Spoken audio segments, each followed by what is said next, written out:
Welcome to AGNT, the podcast for enterprise tech meets the Agentic era. I'm Gemma Allen, joined by my co-host Raphaëlle Dornano, broadcasting from the New York Stock Exchange. And every episode, we unpack how intelligent systems are reshaping companies, markets, and the way real work gets done. From Fortune 500 boardrooms to breakout upstarts, we're digging into the strategies, technologies, and people defining the next chapter of AI. Let's get into it.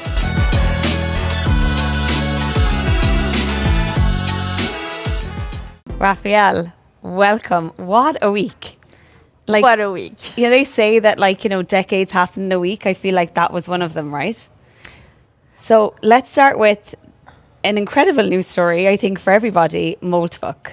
You did an incredible piece on this, but it's just such an amazing story in terms of how it really brought something that felt dystopian and somewhat abstract to life for average Americans as well as Fortune 500s, right? What are your thoughts?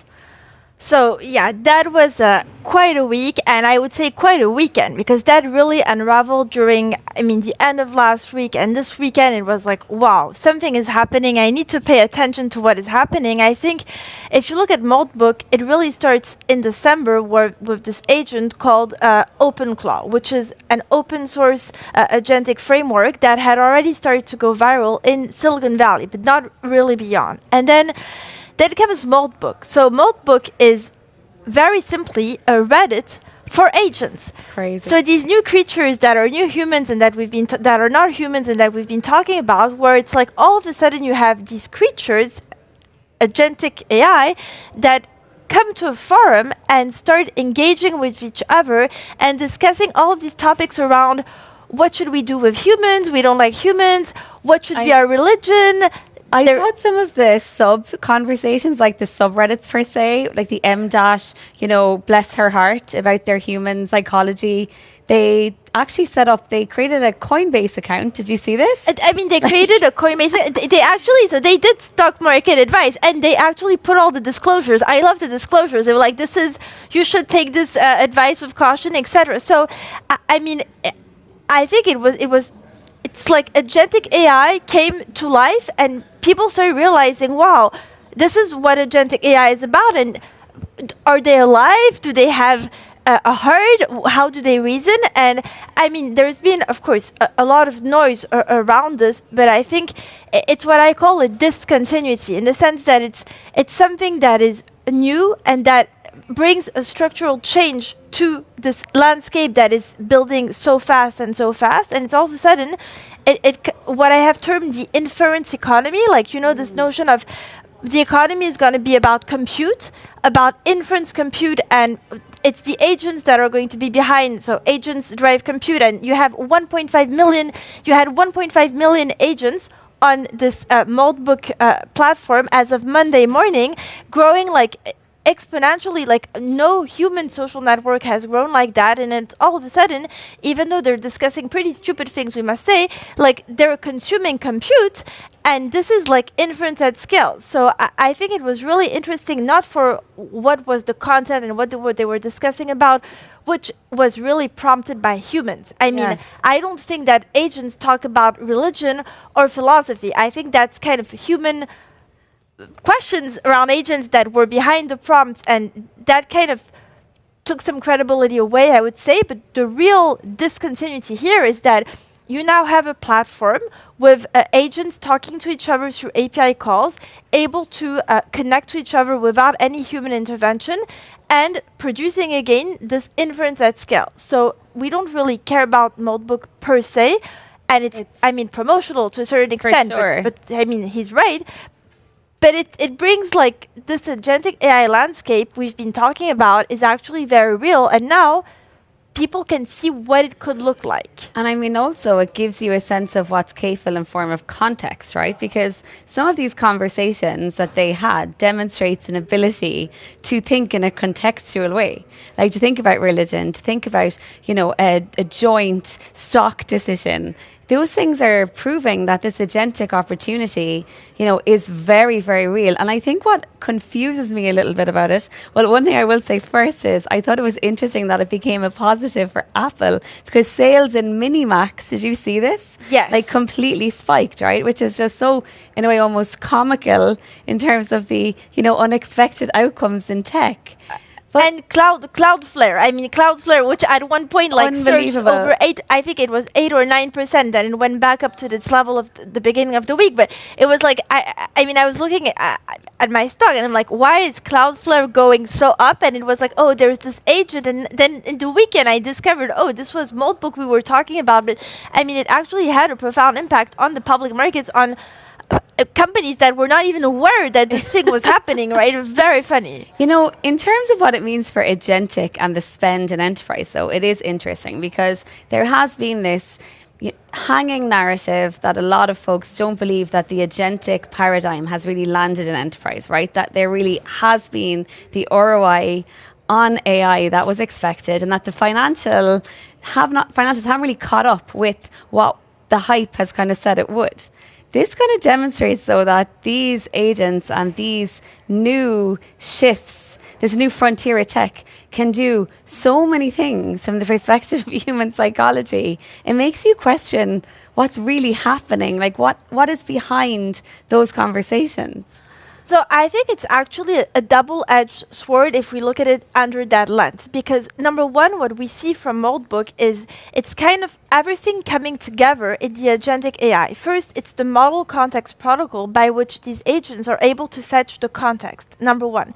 Then it's the context windows that have significantly expanded over the last year, which makes the conversations even possible. Otherwise, it would not work.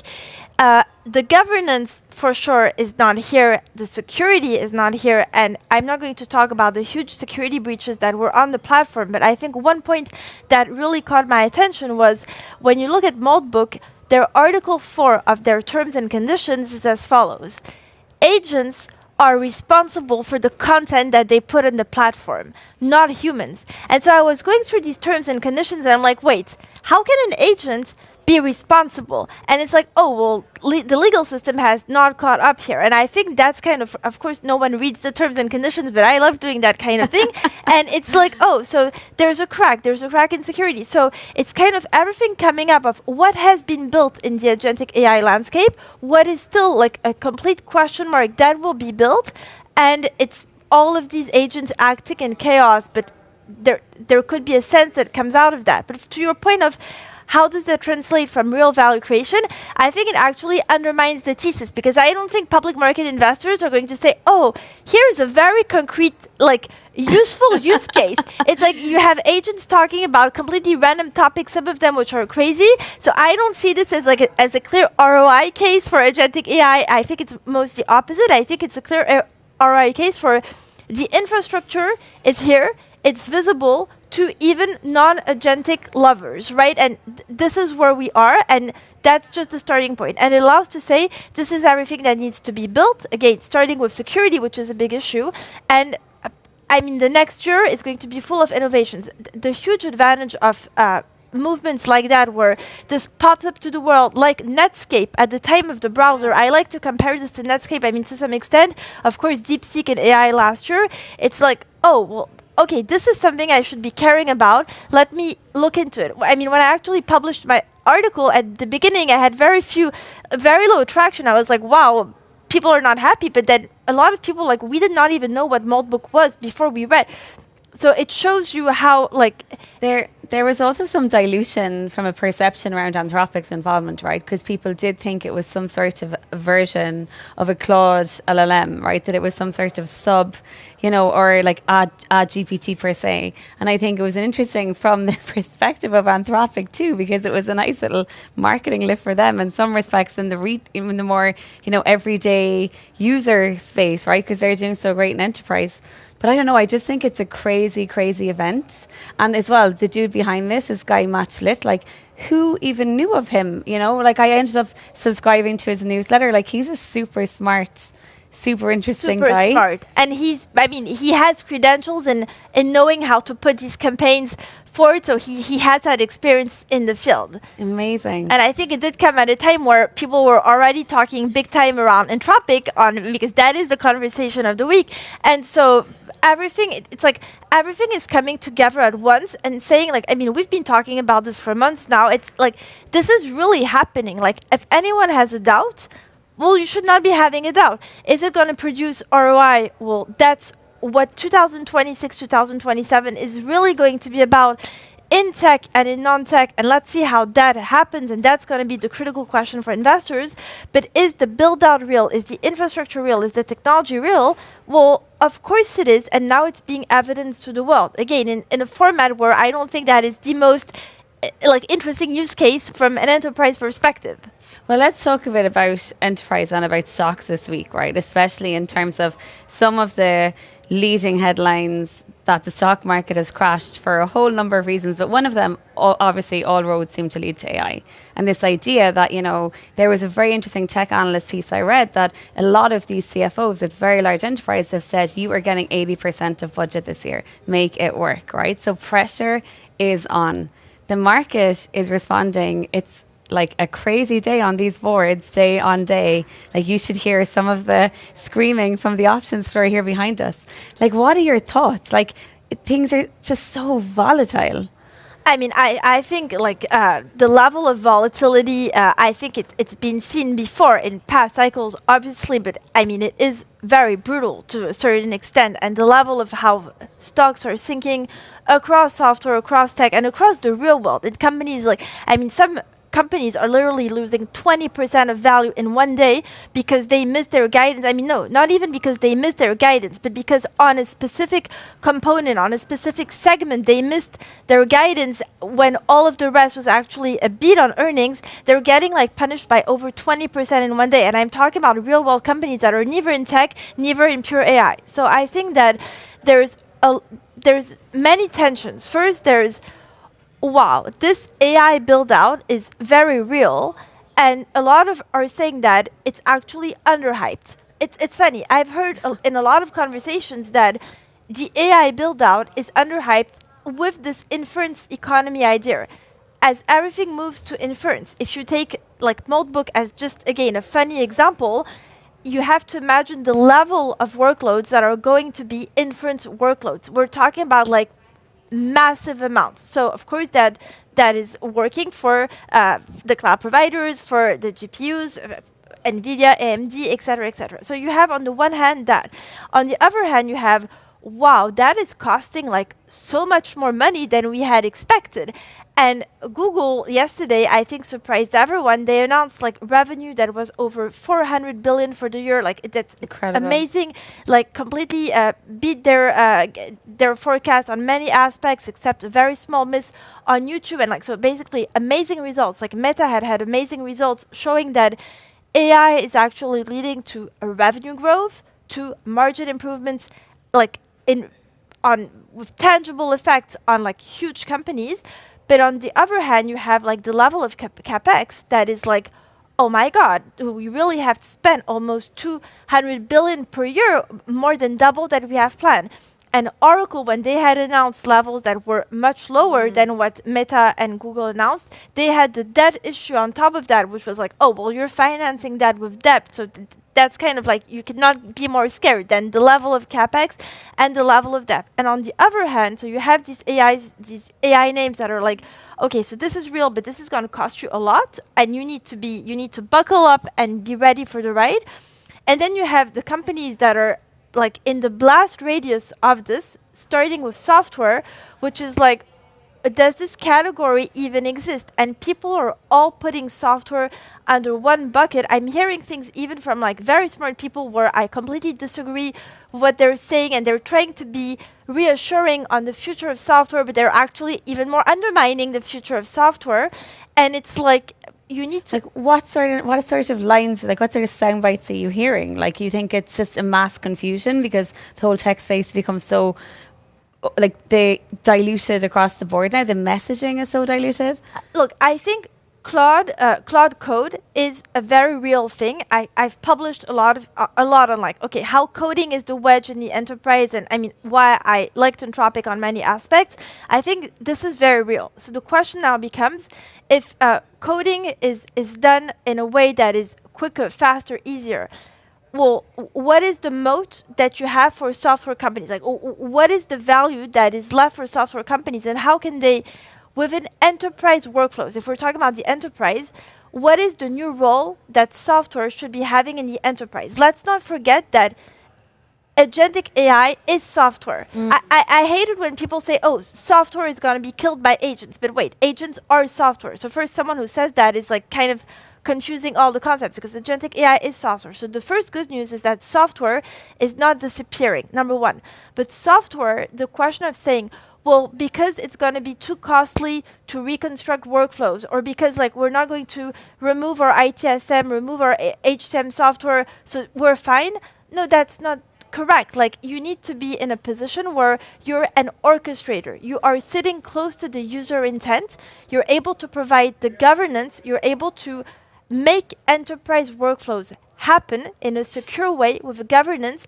Those are the companies that are going to be able to have a position. But the companies that are what I call tools, meaning they're going to be called upon by agents, and they're still going to exist, but they're going to be completely displaced and relegated in the value chain, because they're going to have like this very smart, intelligent, agentic layer on top. Those companies in software are in a big trouble. So you're hearing like, oh, because it's vertical, it's protected. I've always said, no, vertical doesn't give you any more protection. And sorry if some people disagree with that. You need to go so much more into detail on the architectural position. What makes you really defensible? What makes you not defensible? And it's not because you're vertical. It's not because you have a workflow. It's much more things. And so software is being like thrown away. It does present compelling opportunities for some names that are completely undervalued today, but it's much more nuanced than what is being seen today on Wall Street, in my opinion. I guess like the whole SaaS model is just no longer in any way sticky, right? It was so sticky for so long. There was an expectation that you won these big enterprise deals, massive annuity agreements. You know, look at ServiceNow as a great example this week, right? They actually had a pretty good quarter, pretty good year, beat their, estimated earnings, said that they had net new on ARR, and still like took a massive nosedive, right? -10%. But like, it's hard to kind of really understand what's inside the minds of those analysts, because they are in an orchestration position. They are, meeting or delivering close to the intent. They're a direct face to customers. They are, inside enterprises. They have, somewhat of kind of a frontier view of what's happening, and they're still kind of seen as like, a company that's not necessarily safe 5 years from now, right? So it's hard to figure it out. Like, well, again, I think that the positions are being like completely displaced. I think that ServiceNow is a great company, of course. The orchestration thesis is not obvious. So that orchestration thesis is being built right now by a lot of software providers, and let's wait to see which companies are really going to emerge, as we have the backbone, we have that proximity to user intent, we have the context that makes us have the enterprise brain. Let's wait to see which companies are going to take that position, but for sure, again, it's how do you reinvent your moat in this new paradigm? And it's not because you were the leader in SaaS 2.0 that you're going to be the leader in Agentic 3.0. Like, it's not going to be a direct translation. So, but really, what I find interesting is when you look at like the level of comments, everything that is flowing in to try to defend software, it's actually hurting software even more, because it's. My point is, you need to acknowledge that what is happening with agentic AI is very real. So you need to see, well, okay, this is what is coming to me. Now, how do I reinvent my position given the threat that is accurately assessed? It's like, this is the danger. This is the danger. It's hitting me here. Okay.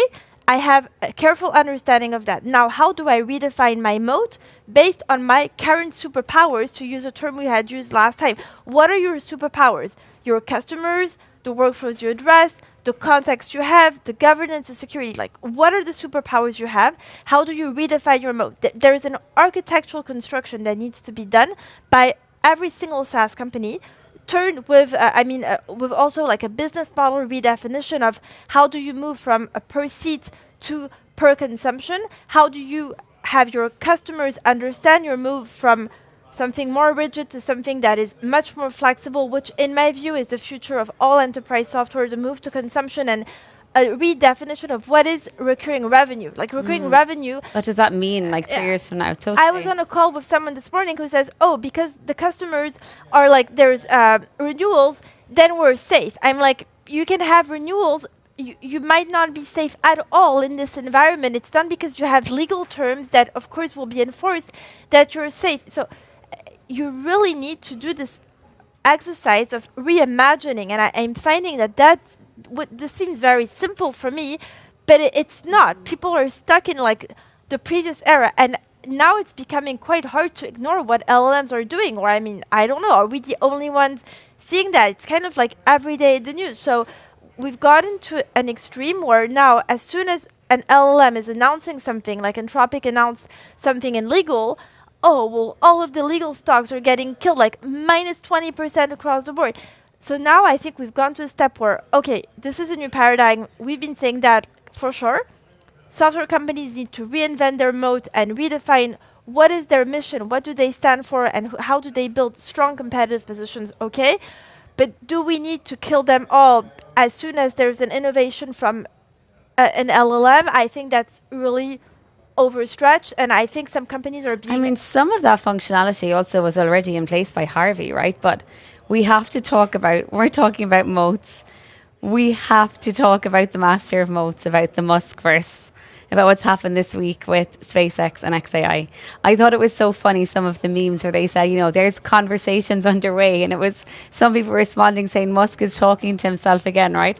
But at the end of the day, he is in a very unique position here. Like, what are your thoughts? It's inference in space, essentially, right? Can we be safer than that? Like, I mean, my first thought, so I was very amused because I was like, well, wow, we're talking about like all of this compute build out all the time. Now imagine if all of this moves to space, what happens? I mean, the first thing when I read on his website, like his thesis, which was well articulated, I was like, wow, talk about stranded assets. If this thing moves to space, a lot of people are going to be in big trouble because this is where all of the capex is going, right? So I mean, that is of course more into the future. I mean, Elon is Elon, and he's succeeded in many things. So I would not really bet against that. But I mean, there's a long way to go there for sure.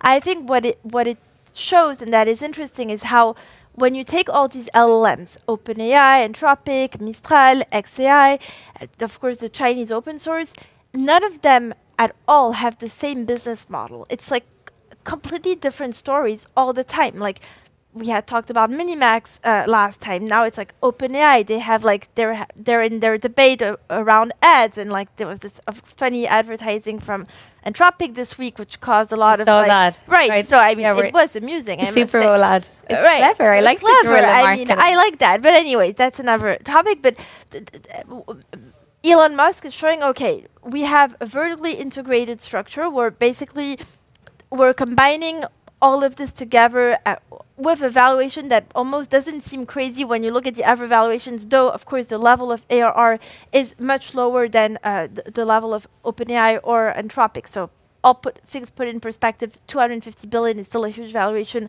for XAI, right, in the context of that merger. I think it shows, number one, that models are different, and it shows that there's a vision for vertical integration that I find interesting, taking this to like a completely other level with space. Well, I mean, it means that we could potentially have a IPO for SpaceX at 1.25 trillion, right? So that is, I mean, crazy to think. Like, can most people even write 1.25 trillion? You know, like if someone was to give you a piece of paper and a pen, I'm sure a lot of people would struggle. So it is just a crazy time. Okay, to finish, what are your thoughts? What are you watching for in the kind of next week ahead? What headline are you all in on? I mean, there's a ton of earnings coming in. Like Reddit just announced their earnings. You have some companies in the real world, Estée Lauder, I was watching, Centene in the space of health. Like, so a lot of earnings, of course, like big tech is continuing to like, I mean, there's earnings everywhere in software and beyond.